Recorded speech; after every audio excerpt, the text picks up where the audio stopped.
Não, eu queria fazer um ponto sobre economia, sobre nessa campanha. O PT sempre ganhou as eleições presidenciais com um argumento econômico bastante contundente. Em 2002, eles diziam que iam gerar 10 milhões de empregos e o Serra dizia que ia gerar 8. Até hoje eu não sei porque que ele dizia que ia gerar 8.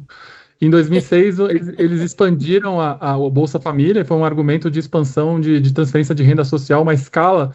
Em 2010, eles pregavam um crescimento econômico, né? A Dilma era a mãe do PAC. Em 2014, mesmo com uma crise contratada, a Dilma fazia dois argumentos. Um, que o desemprego estava no nível muito baixo e que não podia andar para trás nas transferências de renda nos programas sociais. 2022, você sabe, né, Vera, o Lula fez o argumento que as pessoas iam voltar numa metáfora a fazer churrasco, a comer picanha, que é uma metáfora clássica. Eu acho que a grande dificuldade do governo agora é o que o Bruno falou, são várias pequenas medidas, mas eles não têm um argumento central que a vida melhorou na economia. É muito difícil você chegar na eleição e falar assim, o que eu fiz para você foi um programa de refinanciamento de dívida, um crédito aqui e ali, uma mudança do cálculo da tabela de imposto de renda, para os argumentos centrais que o PT costuma ter, isso é bastante menor, assim, isso eu acho que é um tema que vai ter que ser endereçado na campanha. O que a gente percebe é uma tentativa de falar aquela coisa de tirar de novo o Brasil do mapa da fome, mas que é um mínimo, né? Não é realmente uma melhoria sensível. E agora, no fim do governo, uma tentativa de pegar carona nessa agenda trabalhista, né? Fim da escala 6x1, mas que não vai ter o que mostrar porque não vai ter votado, né? Uma expectativa só, né? Isso, claro que a gente mediu em pesquisa aqui, a Vera até deu, assim, tem uma ampla aceitação popular a fim da escala 6x1, mas é uma coisa que não está no dia a dia das pessoas, né? É muito difícil chegar na campanha prometendo uma coisa futura com as ressalvas que tem que passar pelo Congresso, vai ser refinado pelo Congresso. Então, eu acho que uma das grandes dificuldades que esse governo vai ter é um argumento econômico central de reeleição, né? Eu acho que eu quero ver isso na campanha, obviamente, né? E ainda mais, né, Bruno, quando a gente sabe que uma das discussões econômicas centrais e da qual todos os candidatos vão fugir, o Lula principalmente, mas até o Flávio Bolsonaro vai fugir, é uma coisa impopular, que é a necessidade de um ajuste profundo a partir do ano que vem, né? Esse vai ser um não tema da campanha, né, Vera? Porque, como você disse, todos os candidatos vão fugir, né? Ninguém vai sair defendendo corte, mudança nos critérios de reajuste de benefício social ou reformulação de programas de transferência de renda, necessidade de aumentar superávit.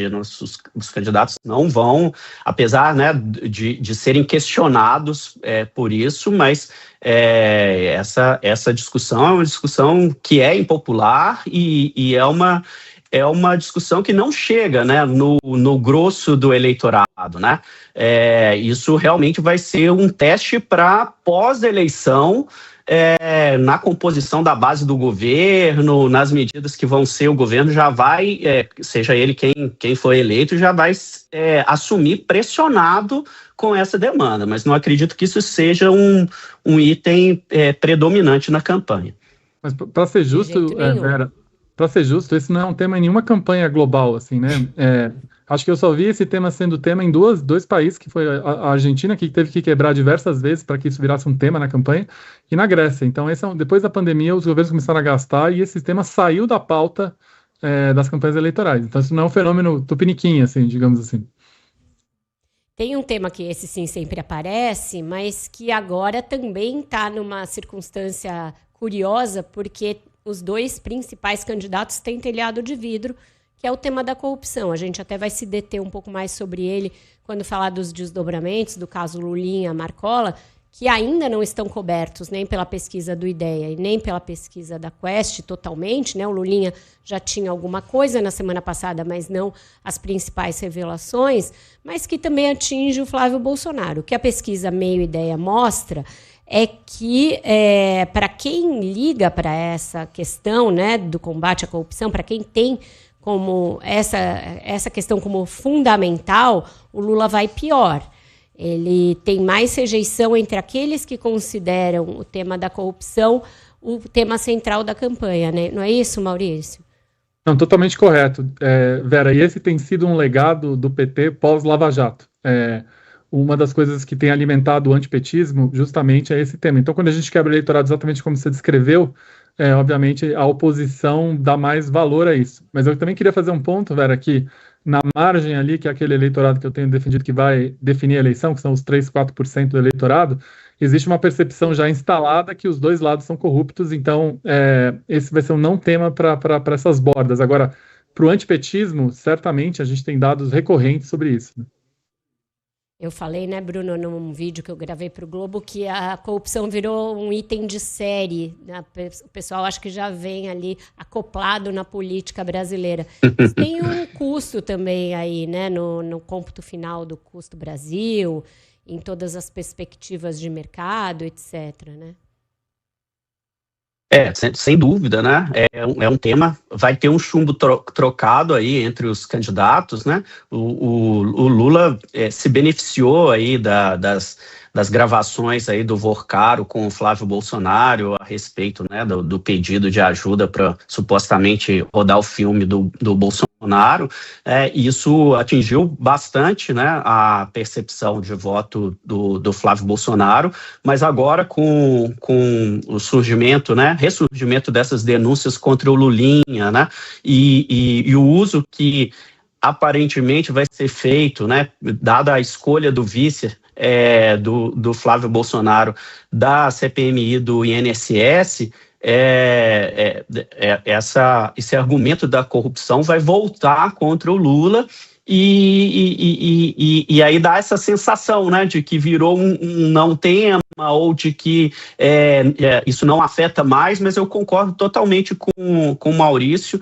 Acho que isso expõe aí uma fragilidade da candidatura do Lula e acho que a corrupção ainda continua sendo um tema relevante para esse eleitor que nem, né? Nem Bolsonaro e nem Lula.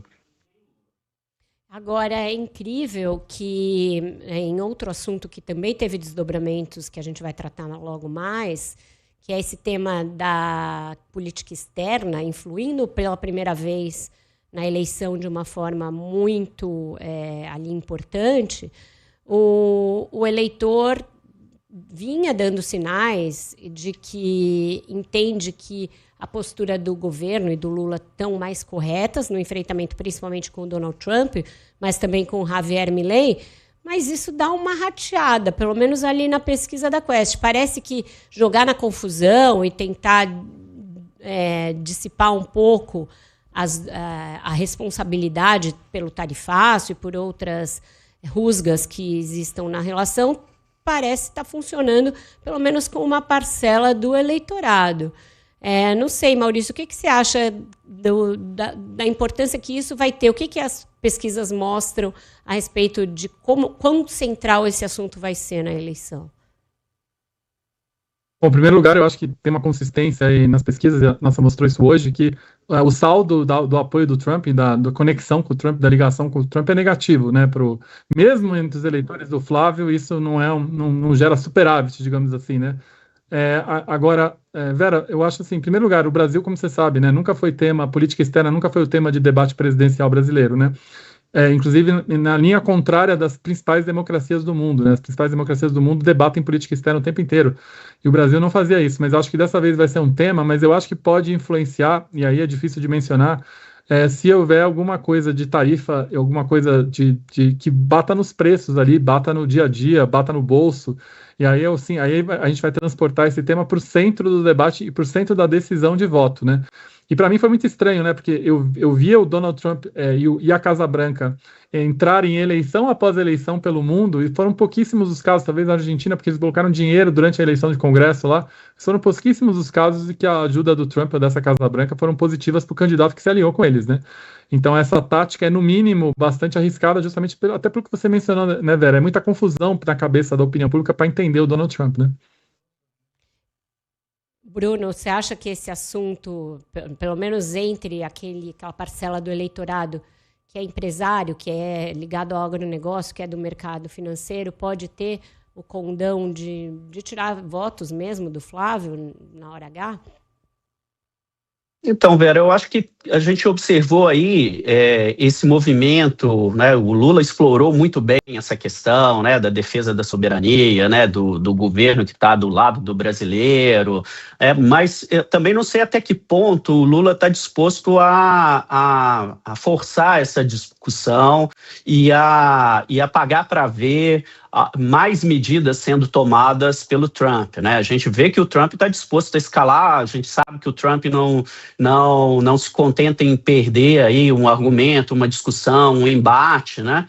Então, também não sei até que ponto, né, depois desse caso agora de ontem, né, do visto da embaixadora brasileira nos Estados Unidos, né, como que o governo brasileiro vai reagir, e porque isso pode ter outras sanções econômicas. E aí, quando a gente vê o resultado, né, até agora, do tarifaço, desde que o Trump começou em abril do ano passado, a gente vê que os danos são localizados em alguns setores da economia brasileira, né? Não é um efeito geral, a gente não tem um impacto sobre desemprego, a gente não tem impacto sobre crescimento econômico, mas alguns setores específicos sofrem, e aí o caso do agro é um setor que é vulnerável, porque o agro brasileiro compete com o agro dos Estados Unidos, e eventualmente isso pode prejudicar ainda mais o Lula diante desse público, dessa região, né? Não são só os empresários do agro, né? Toda a região do centro-oeste brasileiro, do sul brasileiro, do interior de São Paulo,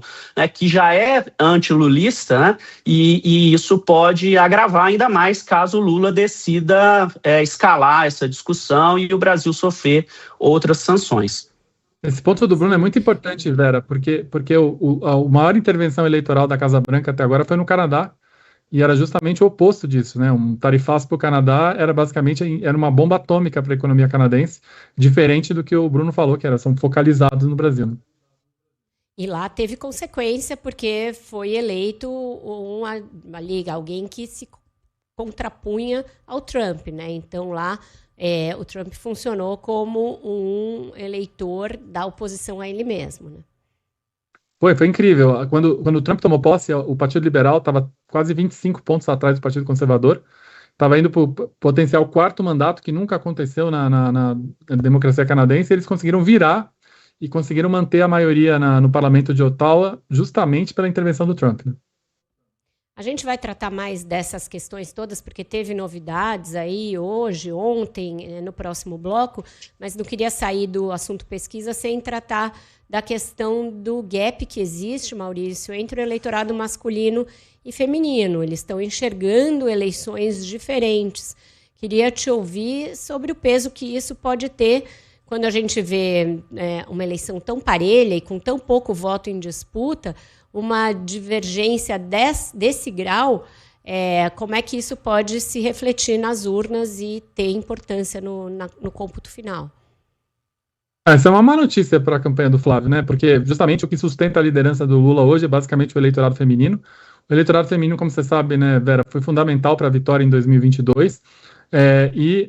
Eu não vejo esforço da campanha do Flávio, de alguma maneira, de endereçar isso até agora, né? Talvez na campanha isso se reflita. Mas eu também queria fazer um ponto importante além do que, Vera, as mulheres aparecem mais para votar do que os homens. O nível de abstenção entre as mulheres ainda é menor. Então ele tá distante entre as mulheres tendem a aparecer mais que os homens. A única boa notícia, entre aspas, assim, para o Flávio, uma coisa que eu aprendi, inclusive na eleição americana de 24, é que mesmo durante a campanha as pesquisas mostram esse gap, mas as mulheres, Vera, costumam decidir muito mais próximo do dia da eleição. E as mulheres, que obviamente que não gostam desse governo, elas têm essa curva, essa diferença, ela tende a diminuir, como diminuiu em 18, como diminuiu em 22. Em 22 a diferença não foi tão grande como as pesquisas apontavam. Agora, dito isso, é preciso um esforço da campanha do Flávio de endereçar esse tema, porque esse tema pode ser, inclusive, a principal fonte de uma eventual derrota, né? Isso do Flávio, né, Bruno? Diga, pode falar.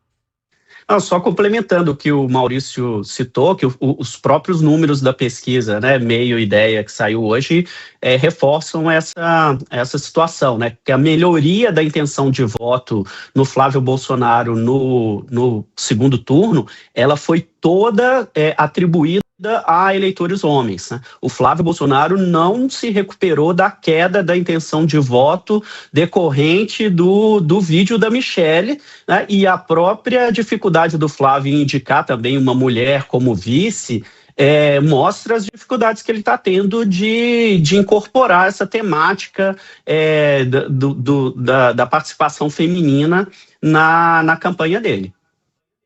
É isso, as pesquisas acabam por refletir o noticiário. Foi uma coincidência feliz para nós, porque a gente vai poder esmiuçar cada um desses assuntos nos nossos próximos blocos. A gente faz um intervalo no Viva Voz agora para o noticiário da sua região e volta já já, justamente falando da questão dos embates com os Estados Unidos, da escolha do vice, do Flávio Bolsonaro, e do Copom, que hoje baixou um pouquinho mais a taxa de juros. Já já.